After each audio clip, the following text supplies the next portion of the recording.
To the north of Japan lies the country's untamed frontier.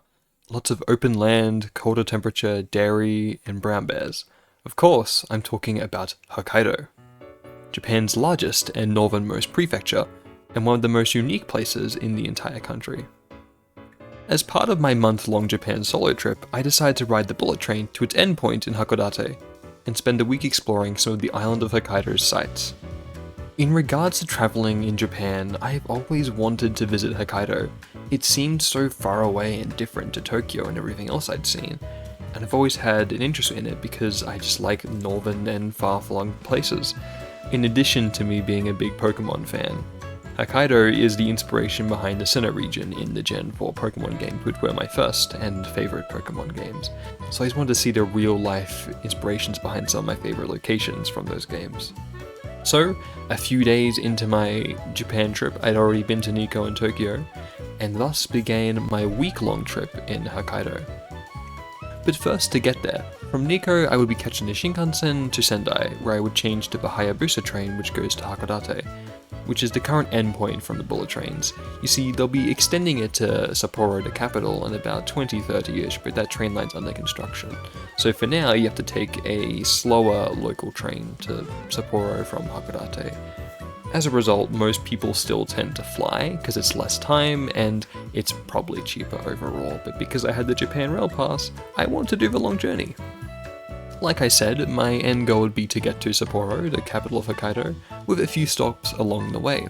I'd be spending my first night in Hokkaido in Hakodate, then a night in Lake Toya, 3 nights in Sapporo, and finally one last night in Hakodate before I catch the train back to Honshu. On this day in particular, I had a goal of getting a suitcase. I was having a few issues with my hiking pack, I never got it properly fit, so it was hurting my shoulders, and I was wasting a lot of time constantly packing and repacking it, so I figured a suitcase would just be a lot easier, so that was one of my goals when arriving in Hakodate. But before all that, I got my first cult encounter in Japan. Ooh, how exciting. For some reason, Japan has a lot of small-scale cults that are mostly harmless. These guys approached me as I was waiting for my Shinkansen from Utsunomiya to Sendai, and I was just happy to be talking to some people in Japanese about my trip. That doesn't really happen much as a foreigner. I didn't realize they were cult members until they asked me to sign a petition, and at that point I was already too far in, so it would just be kind of rude and awkward to just ditch the conversation. But while signing, I realized that giving my name and email to this random cult or organization probably isn't a good idea, so I gave them a fake name and email address and went on my way. So, inbound I had a total of about 5 hours on the Shinkansen. This isn't a long time really after my 9-hour flight, and I did a lot of 5-hour road trips as a kid. So in comparison, it was really relaxing, in a comfy row all to myself, and plenty of leg space with snacks for me to enjoy the lovely views of the Tohoku region. And wow, seeing the Tohoku countryside really was amazing. From the snow-capped mountains of Fukushima Prefecture, with cities dotting along the plains outside the foot of beautiful mountains larger than I'd ever seen, seeing rain cross the landscape in the distance, bright and vibrant autumn colours, just watching me travel along the geography and being able to physically see it on a map, it was all really special. I have never seen so much of Japan in such a short time, and I'd love to properly explore the Tohoku region in the future using Sendai as a base camp. From what I've heard, it's a pretty underrated area, and I'd really like to check it out. This also made me really appreciate travelling via train for long distances. It's so good! You get to see so much. And the cool thing about the Hokkaido Shinkansen is that because Hokkaido is an island and there's no bridge, the Shinkansen has to actually go underneath the ocean. It goes beneath the Tsugaru Strait in the Seikan Tunnel, which was a really cool experience. And emerging out of that tunnel onto the island of Hokkaido was crazy. I didn't think about this, but it was really starkly different when compared to Honshu, like going from autumn to winter all of a sudden.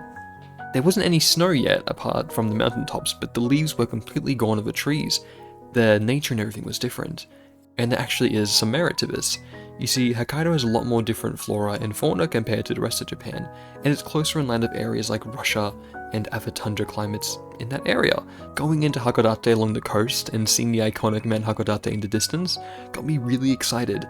I've wanted to visit Hakodate for a long time because of a YouTuber that I quite liked, Robbie Huang. He went there on his channel Adventure Archives back in 2019, I believe, and seeing that city in the video, seeing its trip really inspired me to finally put Hokkaido as a must-see location for this trip. But I only had a day here, so I got to my hostel and started my plans of getting a suitcase in Hokkaido, with one extra addition. The weather was drastically colder compared to Nikko where I started that day, and all I had for winter gear was a few sweaters. So I needed to get a jacket as well, and as fast as possible, or I would probably freeze. Being on the sea, Hakodate gets a lot of ocean breeze, and in addition to being in Hokkaido, it was just cold in general. Another thing about Hakodate and Hokkaido that surprised me was how big the seagulls were. They're just built different in these northern, colder climates. They were huge.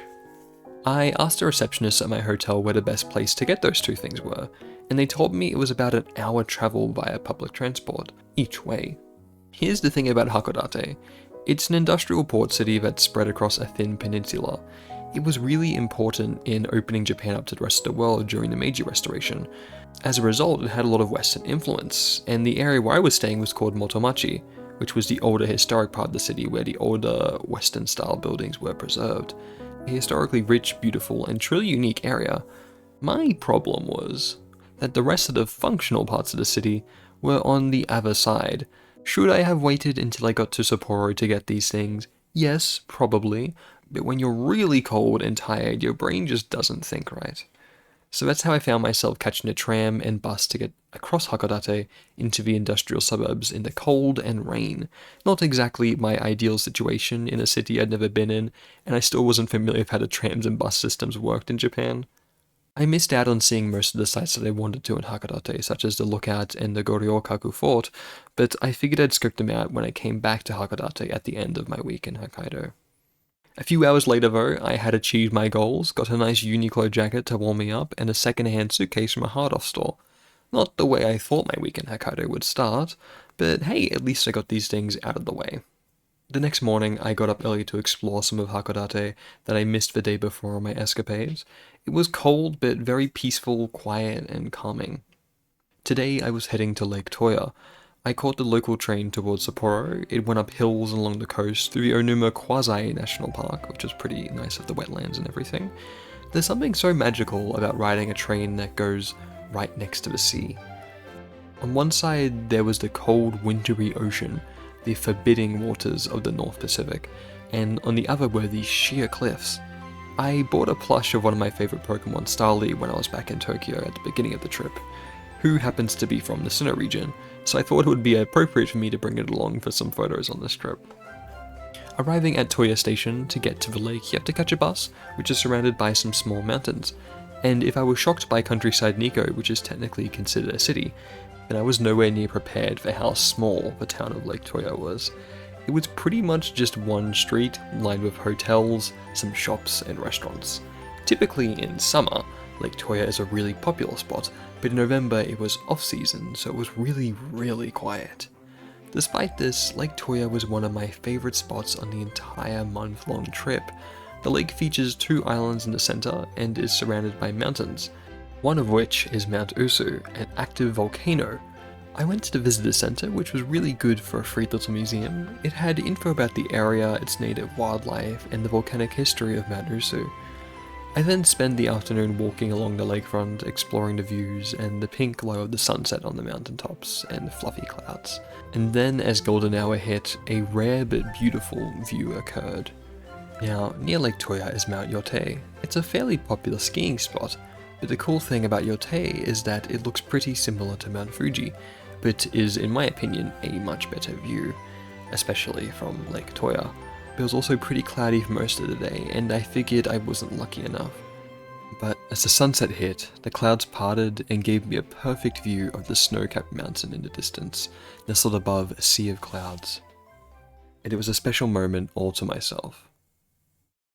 This is when it finally, properly sunk in.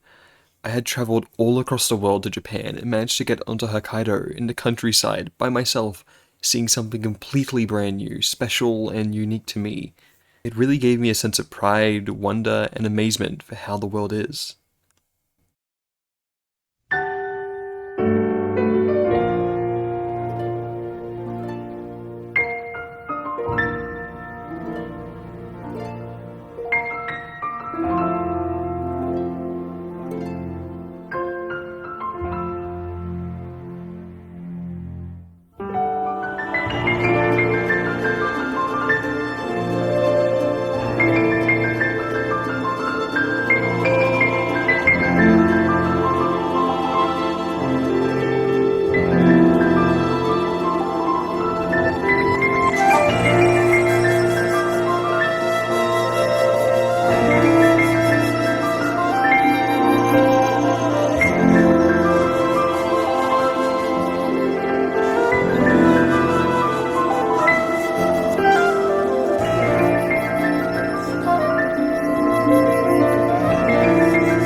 As it got darker and the wind picked up considerably, I headed into town and went to this restaurant that had a really cozy cabin in the woods look to it, where I got a hot chocolate and Hamburg steak for dinner.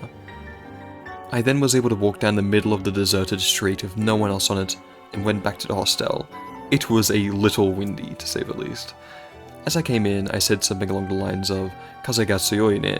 They were surprised to see I could speak Japanese, and we ended up talking for 2 hours about Hokkaido, each other, where we'd been, our favorite anime. And it turns out, in Lake Toya during the summer, there's actually an anime festival. How crazy is that?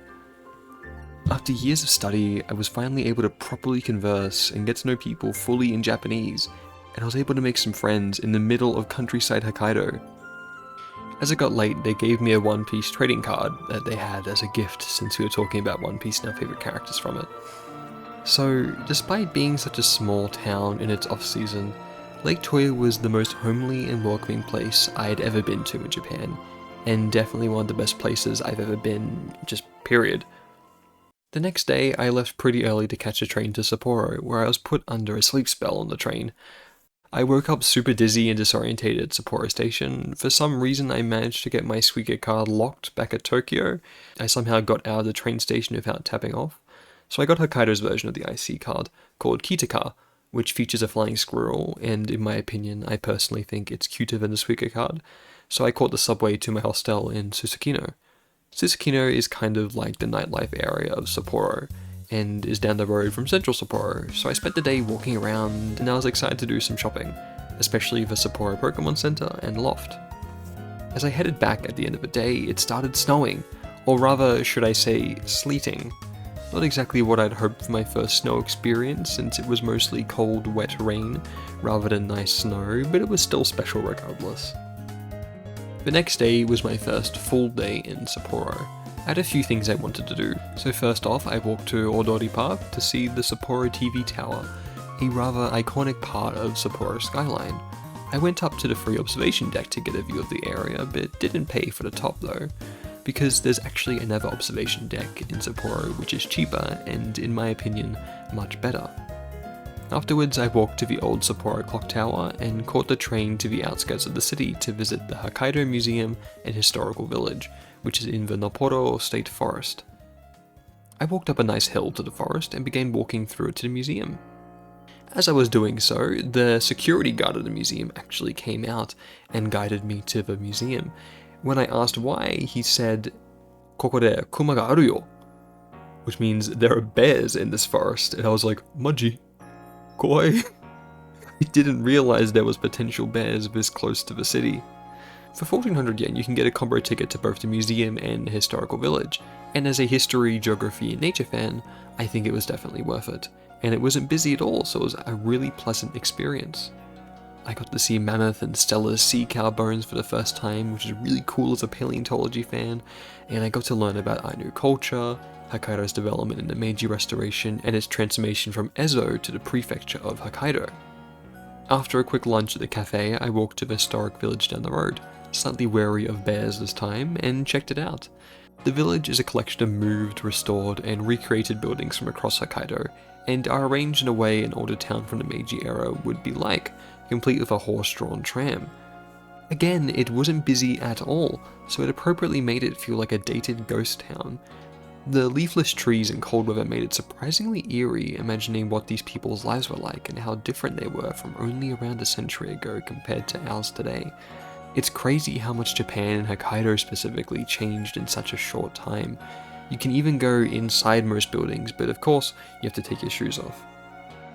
I didn't end up going in many because there was a lot of buildings and I wanted to see it all before it did get dark, since I did have a bit of a walk back to the train station and had plans for the evening. Overall, I think these two spots are definitely worth a visit, and judging from how quiet they were, I'd say they're greatly underrated too. I went back to Sapporo Station and paid about 900 yen to climb the Sapporo JR Tower, which is the tallest building in Sapporo, and got to see an amazing panoramic view of the city, the sea, the TV tower, and Mount Moiwa in the distance.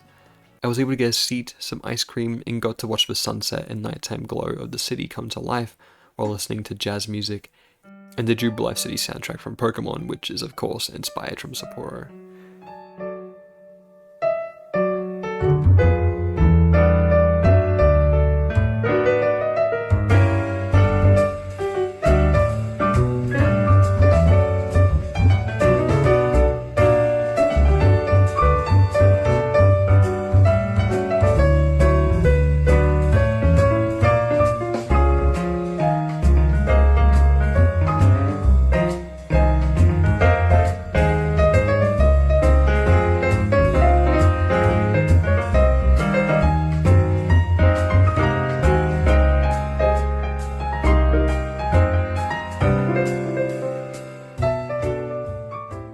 hate to keep saying it, but it was a magical and special experience.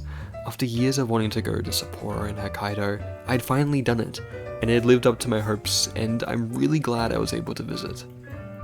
The next day was a lighter one. I decided just to walk around and explore the streets of Sapporo. I walked along the Toyohiro River and visited the University of Hokkaido, which is well known for its many ginkgo trees which shine in a vibrant yellow colour during the autumn. During this trip, ginkgo trees might just have become my favourite tree. For me, it was just a quiet day without much happening, getting to see the busyness of the city. When the evening came, I was wandering around Susukino and stumbled across a large Mandarake branch. Mandarake is a chain of second-hand stores that focus on anime, game, and nerdy goods. It was a really pleasant surprise, and it reminded me of when I was younger in Japan and spent a lot of time looking through shops of retro games. My last full day in Hokkaido, I was heading back to Hakodate. I didn't realize, but it was actually a public holiday, Labor Thanksgiving Day. I saw this on Google a few days prior, but thought it was just getting it mixed up with the American Thanksgiving since it was at the same time. Alas, not much was actually open that day, and I struggled to do anything or get food before I went back to Hakodate, and had a hungry 3 to 4 hour train ride back. When I arrived in Hakodate, there was a huge storm going on, thunder, lightning, warnings and everything, and I had to walk to my hotel, which was about 20 minutes away, and in this weather, an umbrella wasn't going to help. I wasn't keen about it, and there was no end to the storm in sight, so I ended up just lifting my suitcase above my head and trudged through the uneven footpaths, getting soaked thoroughly. That is one of the downsides about these northern places. When it's raining, it's miserable. It also turns out that because of the bad weather, the ropeway to the famous Mount Hakodate was closed for safety. I was pretty sad and frustrated that my time at Hokkaido ended up on such a downer of a day, and I never got to properly see Hakodate. But after drying up, I went out to try and get some dinner, and decided to try out the Hakodate exclusive burger chain, Lucky Piero. I tried their Chinese chicken burger, which is their most popular item, but I was mainly distracted by all the clown decorations everywhere. Certainly strange. Afterwards, it finally stopped raining, but everyone was still home and inside, so I decided to walk around and properly explore the Motomachi and harbour area. There were not many people around, and it was surprisingly peaceful after the chaotic stormy afternoon. As I gradually climbed, I got to see lots of unique buildings that had plants growing on them, and it was like I travelled back to a timeless era, with the strange mix of Japanese and European buildings. I even found a small gift shop with a dimly illuminated window with a cat figurine inside. It really reminded me of Studio Ghibli's Whisper of the Heart. Then, at a certain point, it opened up and I got an amazing view of the narrow city surrounded by the ocean on both sides of its lights. The dark clouds above and the calm ocean reflected the light with a bright turquoise blue. After both days I spent in Hakodate not going as I planned, this view and quiet evening redeemed it for me and made it worth it. It was a somber ending to my week in Hokkaido. It was a mix of some of the most chaotic and stressful days on the trip, and some of my favourites. But that's what solo travelling and exploring is all about.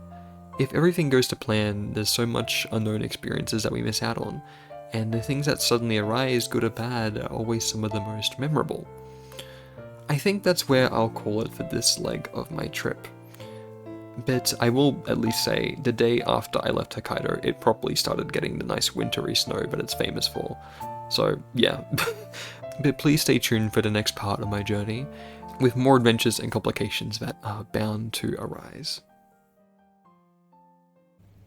Hello, me again. I just wanted to say thank you for watching, and thank you for the support on the latest 2 videos of mine. They've done really well, and I'm really happy with the way the channel's growing and going. This video took a long time, but I really did enjoy editing it and doing the drawings on it, putting in the time for them. This trip was really excellent so far, and I'm glad I got to share it with all of you, and I'm looking forward to sharing more of it with you. So yes, please stay tuned, and if you'd like to see part 1, it's over here, and if you'd like to see part 2, it'll be out very soon, or it will be out if you're already watching it by then. Alright, thank you again, and have a good one.